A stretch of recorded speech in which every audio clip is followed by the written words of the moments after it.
ರಾಜ್ಯ ಮದ್ಯಪಾನ ಸಂಯಮ ಮಂಡಳಿ, ವಾರ್ತಾ ಮತ್ತು ಸಾರ್ವಜನಿಕ ಸಂಪರ್ಕ ಇಲಾಖೆ ಹಾಗೂ ಆರೋಗ್ಯ ಮತ್ತು ಕುಟುಂಬ ಕಲ್ಯಾಣ ಇಲಾಖೆ ಸಹಯೋಗದಲ್ಲಿ ಮೈಸೂರಿನಲ್ಲಿಂದು ಆಯೋಜಿಸಿದ್ದ ಡಾ ಮಹಾಂತ ಶಿವಯೋಗಿ ಜನ್ಮದಿನಾಚರಣೆಯನ್ನು ರಾಜ್ಯಾದ್ಯಂತ ವ್ಯಸನ ಮುಕ್ತ ದಿನವನ್ನಾಗಿ ಕಾರ್ಯಕ್ರಮಕ್ಕೆ ಶಾಸಕ ತನ್ವೀರ್ ಸೇಠ್ ಚಾಲನೆ ನೀಡಿದರು.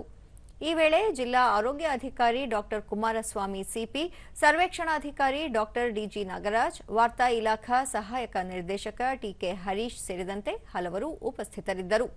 ಇದೇ ವೇಳೆ ಪ್ರತಿಜ್ಞಾ ವಿಧಿ ಸ್ವೀಕರಿಸಲಾಯಿತು. ಬಳಿಕ ತನ್ವೀರ್ ಸೇಠ್ ಪ್ರತಿಯೊಬ್ಬರೂ ದುಶ್ಚಟಗಳಿಂದ ದೂರವಿದ್ದು ಸ್ವಾಸ್ಥ್ಯ ಸಮಾಜ ನಿರ್ಮಾಣಕ್ಕೆ ಸಹಕರಿಸಬೇಕು. ಉತ್ತಮ ಸಮಾಜ ನಿರ್ಮಾಣದ ಜವಾಬ್ದಾರಿ ಯುವ ಜನತೆಯ ಮೇಲಿದೆ. ಮೊಬೈಲ್ ಬಳಕೆಯನ್ನು ಕಡಿಮೆ ಮಾಡಿ ಉತ್ತಮ ಬದುಕನ್ನು ರೂಪಿಸಿಕೊಳ್ಳಬೇಕು ಎಂದು ತಿಳಿಸಿದರು.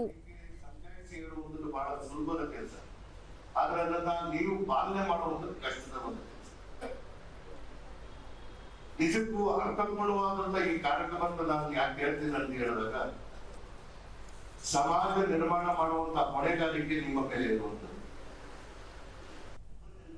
ಡಾಕ್ಟರ್ ಸಿಪಿ ಕುಮಾರಸ್ವಾಮಿ, ಉತ್ತಮ ಆರೋಗ್ಯ ದಿನನಿತ್ಯದ ಚಟುವಟಿಕೆಗಳನ್ನು ಅವಲಂಬಿಸಿರುತ್ತವೆ. ಭವಿಷ್ಯ ಹಾಗೂ ಕುಟುಂಬದ ಹಿತದೃಷ್ಟಿಯಿಂದ ವ್ಯಸನದಿಂದ ದೂರವಿರಬೇಕು. ಆರೋಗ್ಯ ಇಲಾಖೆ ಗ್ರಾಮೀಣ ಭಾಗಗಳಲ್ಲಿ ಈ ಬಗ್ಗೆ ಅರಿವು ಮೂಡಿಸಬೇಕು ಎಂದರು. ಆಂಗ್ಸೈಟಿ ಇರ್ಬೋದು, ಬೈಪೋಲಾರ್ ಡಿಸೀಸಸ್ ಇರ್ಬೋದು, ಇತರ ಎಲ್ಲ ವಿವಿಧ ಕಾಯಿಲೆಗಳು ಈ ಒಂದು ಮಾದಕ ದ್ರವ್ಯಗಳ ಸೇವನೆಯಿಂದ ಉಂಟಾಗ್ತಕ್ಕಂಥದ್ದು ಅನ್ನೋದು ಈಗ ಆಲ್ರೆಡಿ ದೃಢಪಟ್ಟಿದೆ.